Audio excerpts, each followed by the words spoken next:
Born in the early 1930s, Jack Robinson grew up in Columbia, South Carolina. He was a military veteran, civil servant, and devoted father. Over the course of his 65 years, Jack earned the respect of those around him through his commitment to helping others and his steadfast character. His life of service began with his enlistment in the United States Air Force, where he served for 25 years, including a tour in Vietnam. His military career instilled discipline and a sense of purpose that he carried into his civilian life after retiring from active duty. Upon leaving the military, Jack transitioned into civil service, working at Moncrief Army Health Clinic in Columbia's Fort Jackson for another 20 years. His colleagues at Moncrief remembered him as a dedicated worker who took pride in his role within the community. Outside of work, Jack devoted much of his time to volunteering at homeless shelters and soup kitchens throughout Columbia. His efforts to help those in need showcased his generosity and kindness. He was also involved in local politics, working with the Democratic Party to support initiatives aimed at improving the lives of residents in his community. Jack's volunteer work often brought him into contact with people from all walks of life, earning him a reputation as someone who genuinely cared about others. Many believe that this aspect of his life may have played a role in the events leading up to his tragic death. Additionally, Jack was deeply committed to his family, particularly his daughter Tammy Downs and her two sons Doug and Matthew. Tammy was Jack's only child, and their bond remained strong throughout his life. Tammy recalls her father as a loving parent who valued spending time with her and her children. Both of Jack's grandsons have fond memories of their grandfather, describing him as a quiet but caring presence in their lives. Jack lived alone in the Wellesley Place apartments on Ranch Road in Columbia's Sandwood neighborhood during the final years of his life. While he preferred solitude at home, he maintained close relationships with his family and a small circle of friends. Those who knew Jack described him as an introverted yet kind-hearted man who found joy in simple pleasures. He had a passion for trains and enjoyed learning about their history and mechanics. Fast forward to August 17, 1996, Jack left his apartment and drove to the Rosewood Boat Landing. This location, along the Congaree River at the far west end of Rosewood Drive, was a quiet and somewhat secluded area frequented by locals for relaxation and picnics. Jack's decision to visit this isolated spot that evening remains one of the enduring mysteries of the case. He did not own a boat or have any known connections to the area, leaving investigators puzzled about what brought him there. At approximately 6 p.m., witnesses at the scene observed Jack arriving in his white 1991 Dodge Dynasty. Shortly after parking, he was seen meeting with a younger Hispanic man. The two appeared to be acquaintances or perhaps even friends based on their interactions. They walked together from the parking lot into a wooded clearing near the boat ramp. Witnesses later reported that their conversation seemed calm at first but quickly escalated into an argument. As the two men disappeared from sight into the woods, witnesses overheard bits of their heated exchange. Jack was heard shouting phrases such as, "What is it that you want?" and offering money to his companion. His tone suggested desperation or frustration, as if he were trying to placate the man or resolve some personal dispute. Moments later, a loud scream pierced the air, signaling that something had gone terribly wrong. The witnesses saw the younger man fleeing on foot from the wooded area while Jack stumbled out shortly afterward, clutching his stomach and chest. He had sustained multiple stab wounds and was bleeding profusely. Jack managed to make his way toward the witnesses, pleading for help before collapsing on the ground. His injuries included 3 deep stab wounds to his abdomen and 1 cut to his face, as well as defensive cuts on his hands, indicating that he had fought back against his attacker.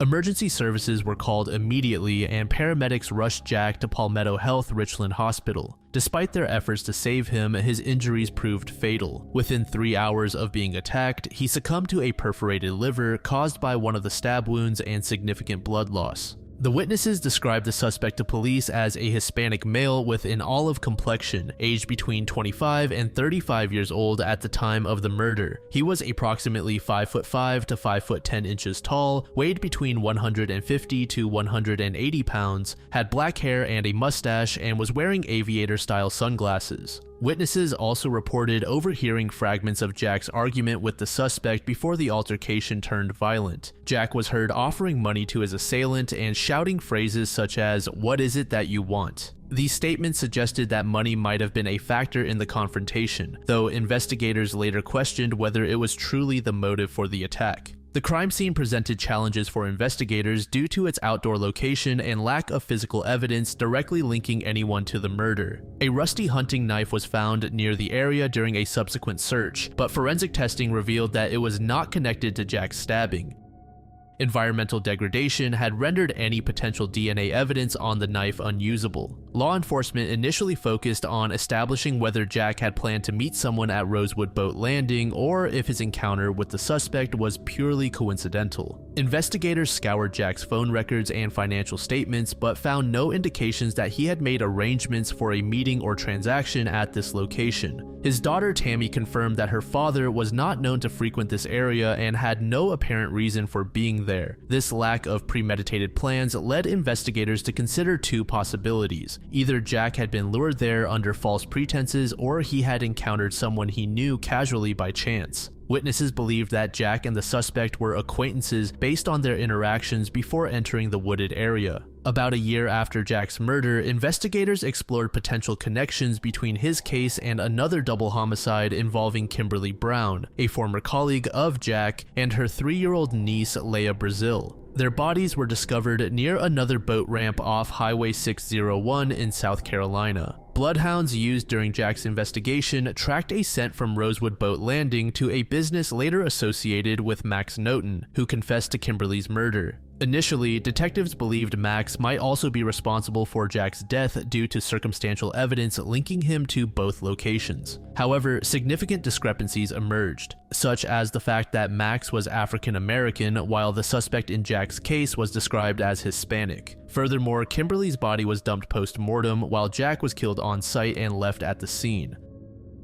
Ultimately, prosecutors did not pursue charges against Max for Jack's murder due to insufficient evidence. They informed Jack's family that while they believed Max might be involved, they could not proceed without physical evidence tying him directly to the crime. While theories are rampant, from personal vendettas to chance encounters, the truth remains elusive after about 3 decades.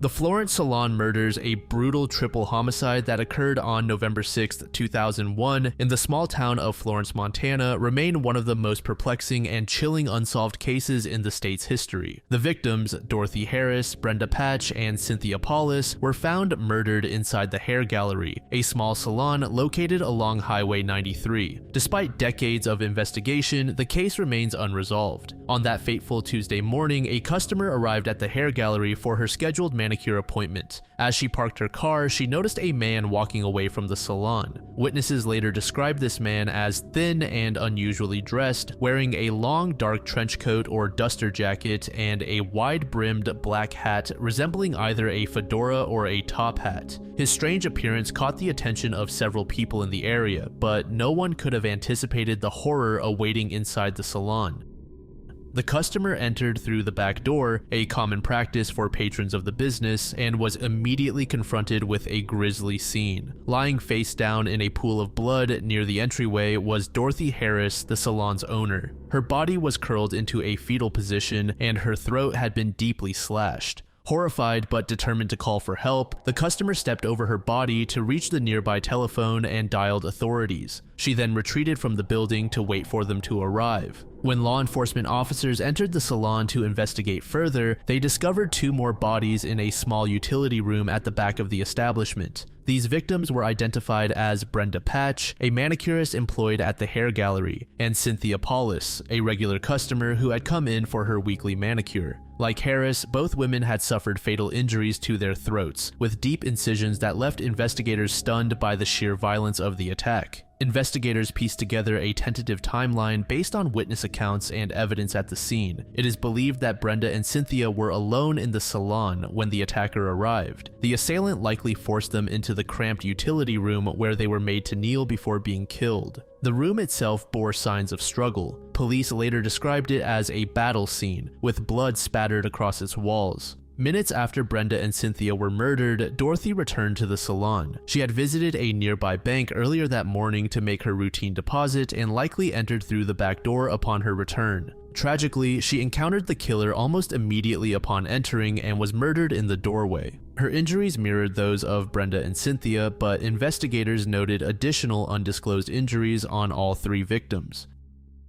Importantly, there was no evidence of sexual assault on any of the victims, a detail that ruled out certain motives but deepened the mystery surrounding this violent act. One of the most baffling aspects of this case is its apparent lack of motive. Nothing valuable appeared to have been stolen from the business. Only 2 inexpensive plastic hairdressing capes were reported missing. This absence of theft or sexual assault left detectives struggling to understand why someone would commit such an extraordinarily violent crime against 3 seemingly ordinary women. As for that previously mentioned man in the long coat, 7 witnesses reported seeing him loitering around Highway 93 near the hair gallery in the hours leading up to and immediately following the murders. Some described him as walking calmly away from the salon after the killings, while others noted that he appeared to be wandering aimlessly in nearby areas. One witness specifically saw him heading toward the woods after leaving the vicinity of the salon. Despite his conspicuous appearance and behavior, authorities were never able to identify him or determine his role in the crime.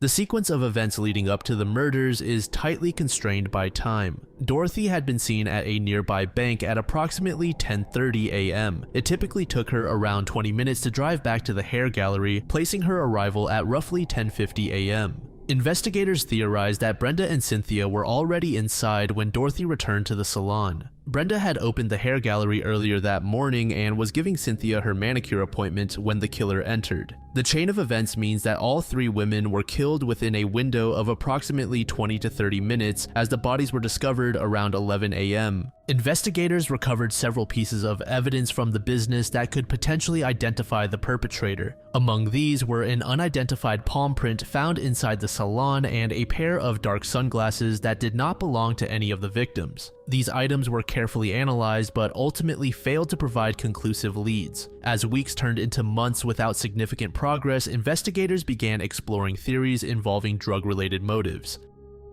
By 2005, attention turned to Brian Weber and Lincoln Benavides, 2 men with extensive criminal histories tied to substance trafficking in western Montana. Brian was a small-time dealer with a history of violent crimes, while Lincoln was alleged to be the leader of a meth ring operating across Montana and Idaho. Prosecutors hypothesized that Lincoln had ordered Brian to carry out the murders as part of a substance-related retaliation against someone connected to one of the victims. Court documents suggested that an unpaid debt may have been at the center of this theory. Some investigators believe that one of the women or someone close to them had run afoul of Lincoln by mishandling or owing money tied to his operations. Brian's DNA was also found inside the hair gallery, which raised suspicions about his involvement. When questioned by authorities about why his DNA was present at the crime scene, Brian claimed he had not been inside the building since it had operated as a post office years earlier, a statement investigators found dubious. Brian also allowed police to search his van, but maintained his innocence regarding any involvement in the murders. Despite these leads, evidence linking Brian and Lincoln directly to the murders remained circumstantial at best. Much of the prosecution's case relied on testimony from prison informants who claimed that Brian had confessed to his involvement while incarcerated. However, these statements were deemed unreliable under scrutiny, as informants often provide information in exchange for reduced sentences or other benefits.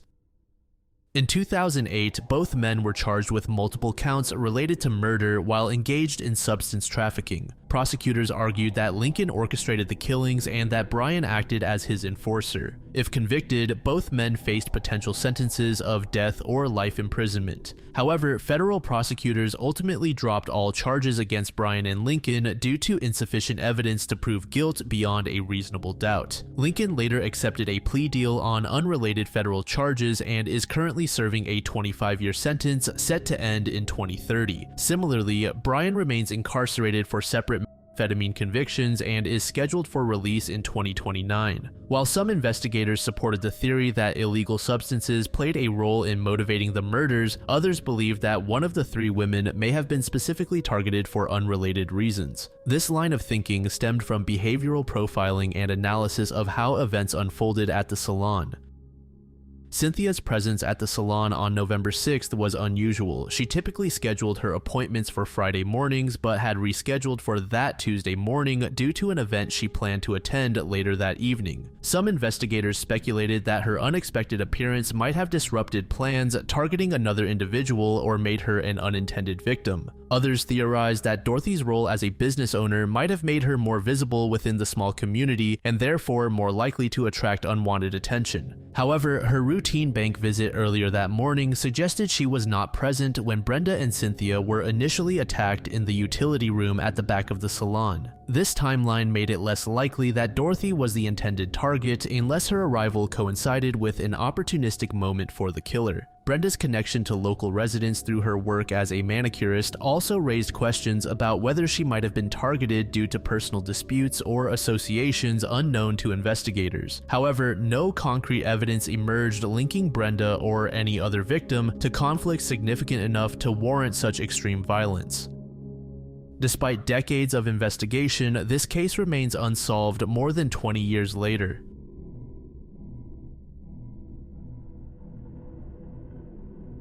Amy Lynn Bradley was born on May 12, 1974 in Petersburg, Virginia, and grew up in Chesterfield County with her parents, Ron and Iva Bradley, and her younger brother, Brad. From an early age, Amy demonstrated a vibrant personality and a strong sense of compassion. Her family and friends described her as outgoing, confident, and someone who always made people feel included. She was particularly known for her kindness, such as inviting strangers to join her family at dinner or befriending individuals with disabilities at her local karaoke club. These qualities made Amy a beloved figure among those who knew her. Her athleticism was another defining feature of her life. In high school, she excelled in sports, lettering in 5 varsity teams alongside her brother. Basketball was her favorite sport, and she earned a scholarship to attend Longwood University in Virginia.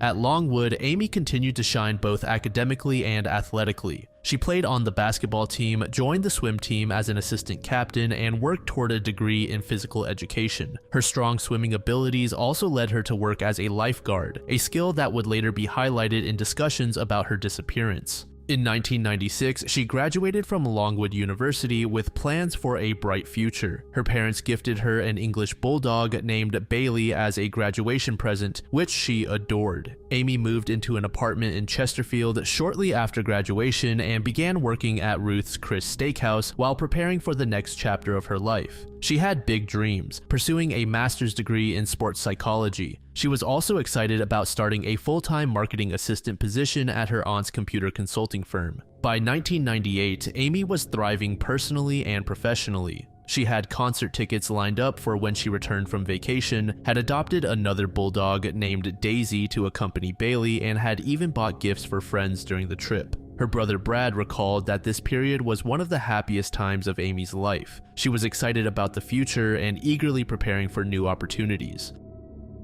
The Bradley family's ill-fated Caribbean cruise began as a celebration of Ron Bradley's achievement at work. He had won an annual sales contest through his employer, Illinois Mutual Life Insurance Company, which included an all-expenses-paid week-long cruise aboard Royal Caribbean's Rhapsody of the Seas. Ron and his wife decided to extend the celebration by inviting their children to join them on the trip, covering their airfare and cruise tickets. The cruise itinerary included stops in San Juan, Aruba, Curacao, St. Martin, St. Thomas, and finally returning to Puerto Rico. The family boarded the ship on March 21, 1998, expecting a relaxing vacation filled with sightseeing and quality time together. Initially hesitant about the trip due to her unease with open water, despite being a strong swimmer, Amy eventually agreed to join her family after some encouragement. As the departure date approached, her apprehension turned into excitement. She dyed her hair from bleach blonde to brown, got her nails done, and spent 3 weeks tanning in preparation for the cruise.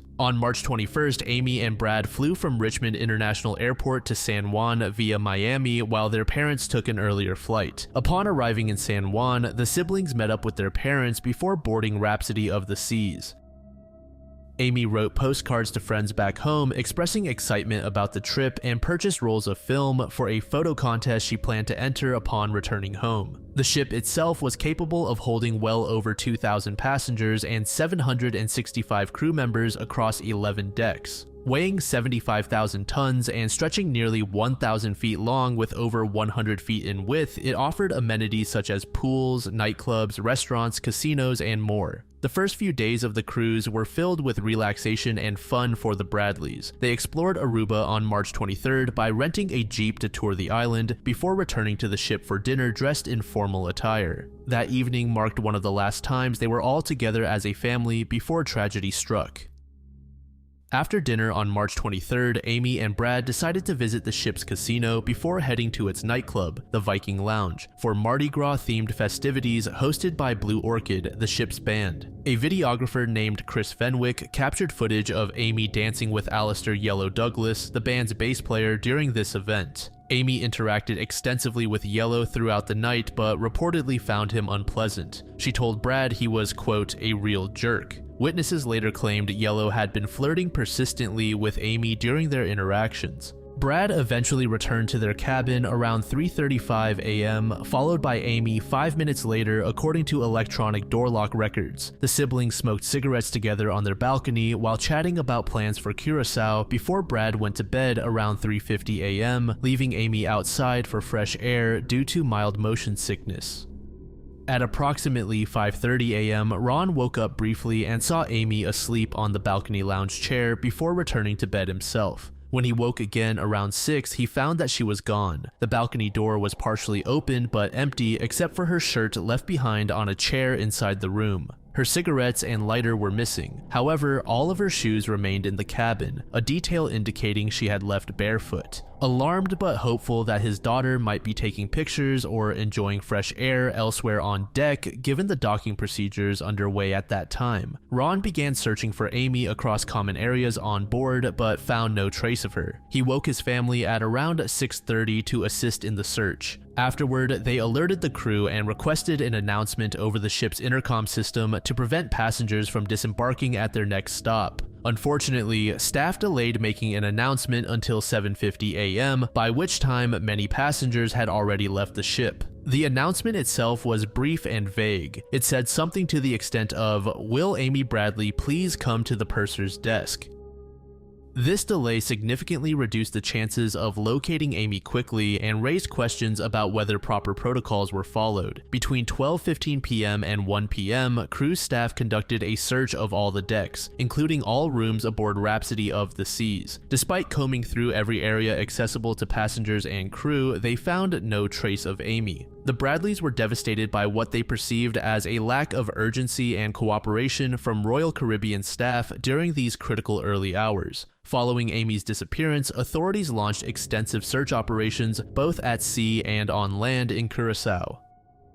The Dutch Caribbean Coast Guard conducted a 4-day aerial and sea search that ended on March 27, 1998. This operation involved 3 helicopters and a radar-equipped plane scanning surrounding waters for any sign of Amy or evidence suggesting she had fallen overboard. Royal Caribbean Cruise Lines also chartered additional boats to assist in these efforts. Despite these exhaustive measures, no evidence of Amy's whereabouts was found in the ocean or along nearby coastlines. Authorities initially speculated that she might have fallen overboard or jumped intentionally, a theory her family vehemently disputed due to her strong swimming skills, excitement about future plans, and lack of any prior indication of suicidal tendencies. The Bradleys believed that if Amy had left the ship voluntarily or been abducted, she might still be somewhere in Curacao. However, searches on land faced significant obstacles due to limited jurisdictional authority for US-based investigators like the FBI. Local police in Curacao were involved but lacked leads or evidence pointing toward Amy's presence on shore.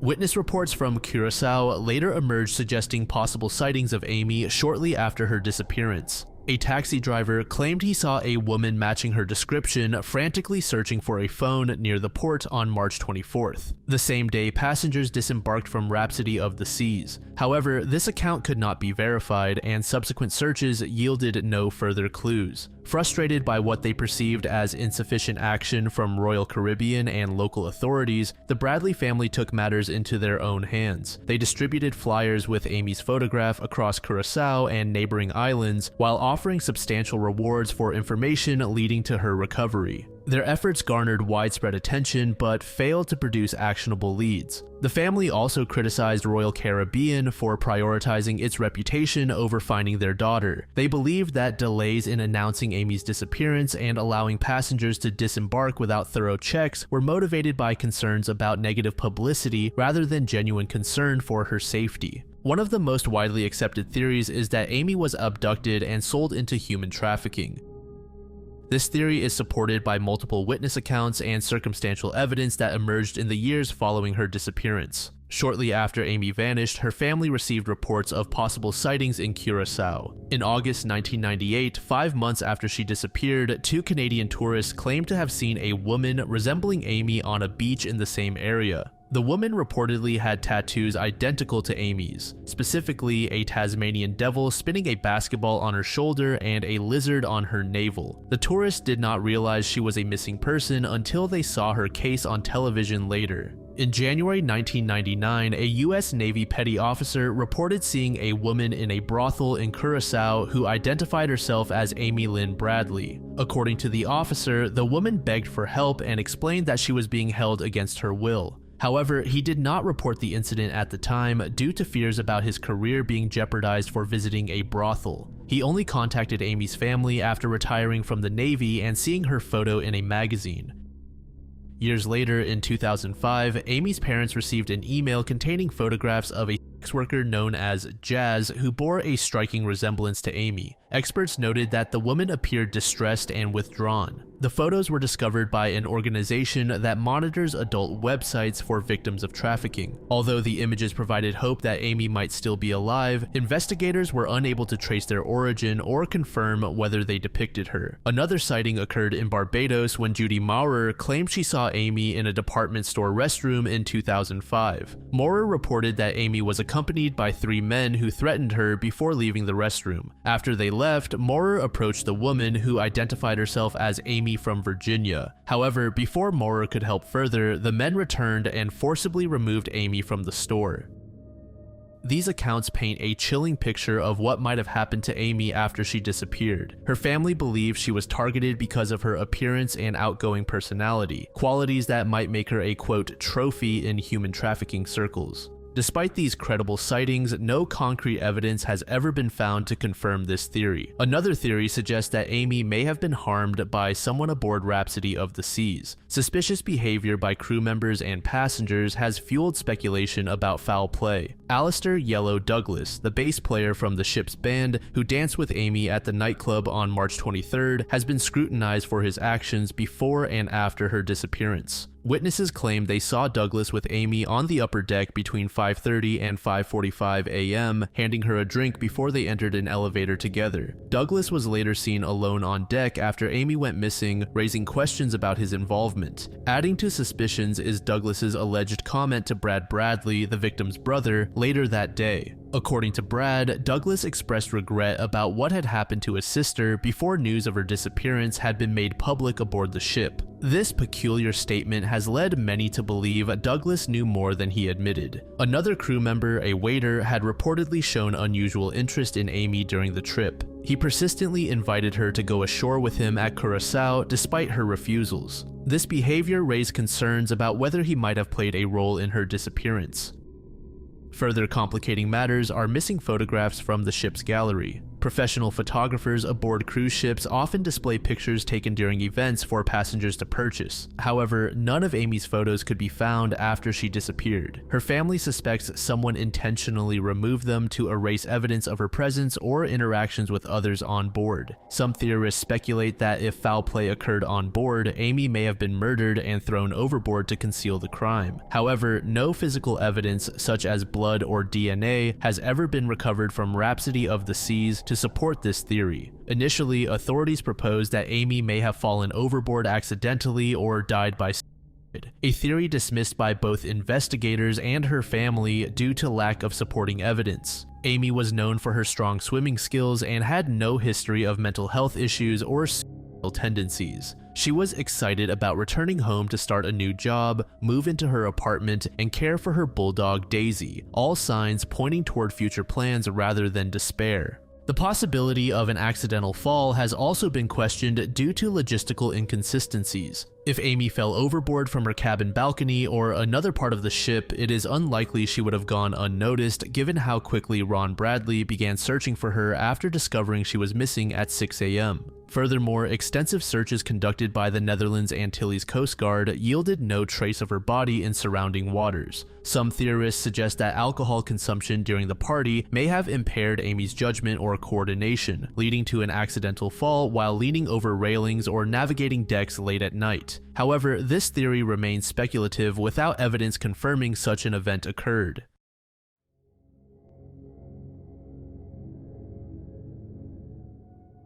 Ray Gricar was born on October 9, 1945 in Cleveland, Ohio, and grew up in the city's Collinwood neighborhood. He attended high school at Gilmore Academy, a prestigious Catholic institution in Gates Mills, Ohio. From an early age, Ray displayed a strong intellect and a disciplined work ethic. After graduating from high school, he enrolled at the University of Dayton, where he developed an interest in law while working as an intern for the prosecutor's office. This experience cemented his decision to pursue a legal career, and after earning his undergraduate degree, he returned to Cleveland to study law at Case Western Reserve University School of Law. He obtained his Juris Doctor and soon embarked on his legal career. Ray began his professional journey as a prosecutor in Cuyahoga County, Ohio, where he specialized in prosecuting cases involving rape and murder. Defense attorneys prepared their clients for intense cross-examinations when facing Ray in court. His ability to craft succinct arguments and his unwavering focus on justice distinguished him as a formidable figure in the legal community. Among the notable cases he handled during this time was the prosecution of several high-profile murder cases that showcased his ability to piece together complex evidence and secure convictions. In 1979, Ray's life took a significant turn when his first wife, Barbara Gray, was hired as a professor at Pennsylvania State University. The couple relocated to State College, Pennsylvania, along with their adopted daughter, Laura. During this period, Ray chose to step away from his legal career temporarily to become a stay-at-home father for his child. This decision reflected his deep commitment to family and his belief in prioritizing personal responsibilities over professional ambitions. After spending more than a year as a stay-at-home dad, Ray returned to the legal field when Centre County District Attorney David Grine offered him an assistant position. Ray accepted the role and quickly made an impression with his dedication and skill. In 1985, when incumbent District Attorney Robert Mix decided not to run for re-election, Ray seized the opportunity to campaign for the position. Running against Amos Goodall, a fellow attorney who had become a close friend, Ray won the election by a narrow margin of 600 votes. Upon taking office as Centre County's district attorney, Ray faced unique challenges. At the time, the position was part-time, but he successfully campaigned to make it full-time by 1996. His tenure as district attorney spanned 2 decades, during which he was re-elected 4 times, solidifying his status as a trusted public servant in the community. Ray's career was marked by several high-profile cases that demonstrated his commitment to justice and his ability to navigate complex legal scenarios. One such case involved the 1993 murder of Dawn Marie Birnbaum, a 17-year-old runaway whose body was discovered in a snowbank off Interstate 80. Using circumstantial evidence such as DNA analysis, tire tracks, and gas receipts, Ray successfully linked the crime to a cross-country truck driver who had dumped Birnbaum's body in Centre County, a critical mistake that allowed Ray jurisdiction over the case. Despite the challenges posed by relying heavily on circumstantial evidence, Ray's attention to detail ensured that justice was served. Perhaps one of the most controversial decisions of his career came in 1998 when he declined to prosecute Penn State assistant football coach Jerry Sandusky following allegations of child sexual abuse. The allegations involved Jerry showering with an 11-year-old boy and engaging in inappropriate conduct, a claim supported by witness testimony from law enforcement officers who overheard Sandusky admitting to showering with young boys. Despite this evidence and pressure from some quarters to pursue charges against Jerry, Ray ultimately decided not to proceed with criminal charges. While some speculated that this decision was influenced by Jerry's status as a hometown icon or political considerations tied to Penn State's influence in Centre County, those close to Ray refuted such claims. They described him as fiercely independent and unbowed by external pressures or public opinion. Anthony DeBoeuf, who worked under Ray as an assistant district attorney for 5 years, emphasized that, quote, no one got a bye with Ray. He insisted that the decision not to prosecute Jerry stemmed from insufficient evidence rather than favoritism or reluctance to challenge powerful figures. Similarly, Robert Buhner Jr., Montour County's district attorney and one of Ray's closest friends, defended this choice by noting that Ray would never pursue charges unless he believed there was a reasonable likelihood of conviction. Despite these assurances from colleagues and friends about his integrity and independence as a prosecutor, Jerry's eventual conviction on multiple counts of sexual abuse in 2011 reignited scrutiny over Ray's handling of the initial allegations. This controversy added another layer of complexity to discussions about his legacy following his disappearance. On the morning of April 15, 2005, Ray decided to take a day off from work as Center County's district attorney. He informed his girlfriend, Patty Fornicola, that he planned to enjoy the warm spring weather by taking a drive through Brush Valley along Route 192. Around 11:30 a.m., Ray called Patty on his cell phone to let her know he was driving east-northeast toward Lewisburg, Pennsylvania, a town roughly 45 miles from his home in Bellefonte. During the call, he sounded calm and cheerful, ending the conversation with "I love you." This was the last confirmed interaction anyone had with him. Patty returned home after work and noticed Ray wasn't back yet. Initially unconcerned, she went to the gym but began to worry when she returned home later that evening and still found no sign of him. After several hours of unanswered phone calls, his cell phone went straight to voicemail. Patty contacted authorities at approximately 11:30 p.m. to report him missing. She described his behavior as highly unusual and emphasized that Ray was not someone who would disappear without notifying her.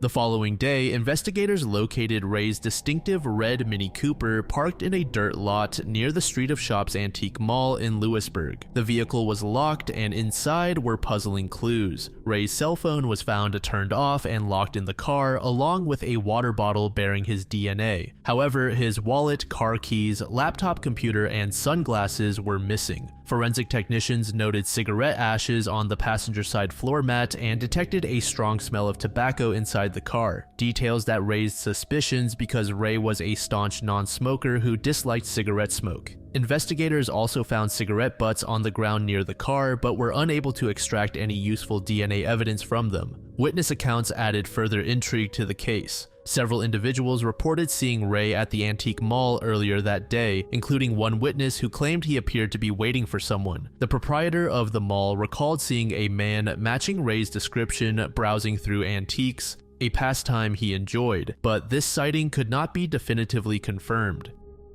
Authorities launched an extensive search for Ray in the days following his disappearance. The proximity of his vehicle to two bridges over the Susquehanna River prompted searches of the water and surrounding banks. Dive teams scoured the riverbed under favorable conditions. Visibility was clear enough to see straight to the bottom of the river, which consisted mostly of flat rock surfaces. Despite these efforts, no trace of Ray or evidence suggesting foul play was discovered. The most perplexing piece of evidence in Ray's case surfaced months after his disappearance when fishermen discovered his county-issued laptop submerged in the Susquehanna River beneath a bridge between Lewisburg and Milton. The discovery occurred on July 30th, 2005, and was made several hundred yards from where his car had been found. The laptop had become lodged against a bridge support, but was missing its hard drive. 2 months later, in October 2005, another significant discovery was made. A hard drive was found on the riverbank approximately 100 yards from where the laptop had been recovered. Investigators believed it likely belonged to Ray's laptop. However, it was severely damaged due to prolonged exposure to water and environmental conditions. Forensic experts, including specialists from the FBI, U.S. Secret Service, and a data recovery firm named Kroll OnTrack, were unable to retrieve any information from it. The sand and grit in the river had rendered it irreparably damaged. The condition of both the laptop and hard drive raised critical questions about their disposal.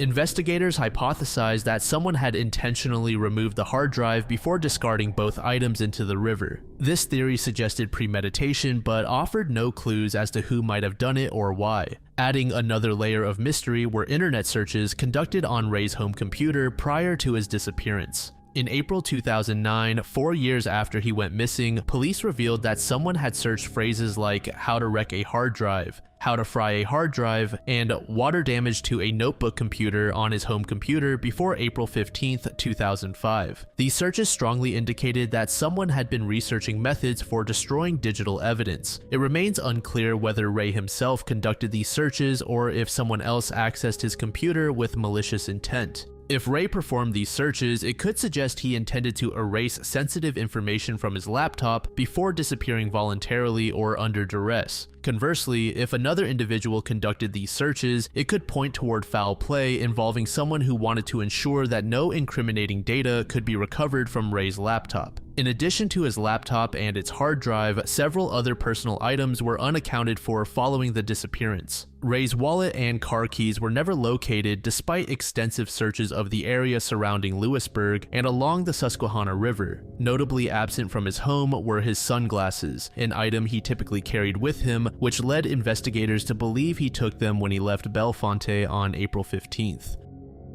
One of the most widely discussed theories is that Ray ended his own life. This idea gained traction early in the investigation due to eerie parallels between Ray's disappearance and the suicide of his older brother Roy in 1996. Roy had parked his car near a bridge over the Great Miami River in Dayton, Ohio, before taking his own life by drowning. Similarly, Ray's red Mini Cooper was found parked near 2 bridges over the Susquehanna River in Lewisburg, Pennsylvania. The proximity of his car to the river led some to speculate that Ray may have followed in his brother's footsteps. Supporters of this theory point to several factors. First, Ray was reportedly a poor swimmer, and if he had jumped into the river, it is plausible that he could have drowned without leaving behind much physical evidence. Additionally, the location of his car near a riverbank seemed to echo Roy's final act. Investigators also noted that sniffer dogs at the scene displayed behavior suggesting Ray might have exited his vehicle and entered another one or walked toward the water. However, there are significant challenges to this theory. Unlike Roy, Ray had no documented history of depression. His family and close friends consistently described him as someone who was looking forward to retirement later that year and showed no signs of emotional distress leading up to his disappearance. He had plans for the future and appeared content in both his personal and professional life. Another issue with this theory is the absence of a body. Despite thorough searches of the river using divers, sonar equipment, and aerial surveillance under favorable conditions, no trace of Ray was ever found. The riverbed was described as flat rock with clear visibility at the time of the search, making it unlikely that a body could have gone unnoticed. Furthermore, many experts note that individuals who take their own lives often leave behind some form of closure for their loved ones, such as a note or instructions regarding their estate. Ray left no such indications. The second major theory is that Ray was the victim of foul play. As Centre County's district attorney for nearly 2 decades, he prosecuted numerous high-profile cases that could have made him a target for retaliation. Among these cases were substance trafficking operations involving dangerous individuals and even members of organized crime groups like the Hells Angels motorcycle gang. Some speculate that someone he prosecuted may have sought revenge. A potential connection involves Jonathan Luna, an assistant U.S. attorney who was found dead under mysterious circumstances in a creek in Lancaster County, Pennsylvania in 2003, just 2 years before Ray's disappearance. Luna's death remains unsolved but has fueled speculation about whether there could be a broader pattern involving legal professionals being targeted. The previously mentioned laptop and hard drive, as well as the presence of cigarette ashes inside Ray's car, can all be viewed as supporting this theory. Robert Buhner Jr., a former district attorney and close friend of Ray's, has been an ardent supporter of the foul play theory. He believes there are individuals still alive who know what happened to Ray and may even have been involved in luring him to Lewisburg under false pretenses before harming him. The third major theory posits that Ray staged his own disappearance and voluntarily left his life behind to start anew elsewhere. This idea stems from several intriguing details about his personality and actions leading up to April 15th, 2005. Ray had reportedly expressed interest in cases where individuals vanished intentionally and began new lives under different identities. One such case involved a Cleveland police chief who disappeared years earlier. Ray allegedly found this story fascinating and discussed it with colleagues on occasion. There were also multiple unconfirmed sightings of Ray after his disappearance that lend some credence to this theory. The most notable occurred at a bar in Wilkes-Barre, Pennsylvania, where both a bartender and an off-duty police officer claimed they saw him watching a baseball game on television shortly after April 15th. Other sightings were reported across various states over the following months, but could not be verified. Additionally, Ray had connections to Central Europe through family ties. He was fluent in Slovenian and semi-fluent in Russian. These skills could have facilitated relocation abroad if he chose to flee the country. He also had relatives in Slovenia and had visited them multiple times before his disappearance. However, skeptics argue that this theory is inconsistent with key aspects of Ray's character and circumstances. Those closest to him described him as deeply committed to his daughter Laura and unlikely to abandon her without explanation or contact. Furthermore, there was no activity on his bank accounts or credit cards after April 15th, an unusual detail for someone attempting to start a new life without financial resources.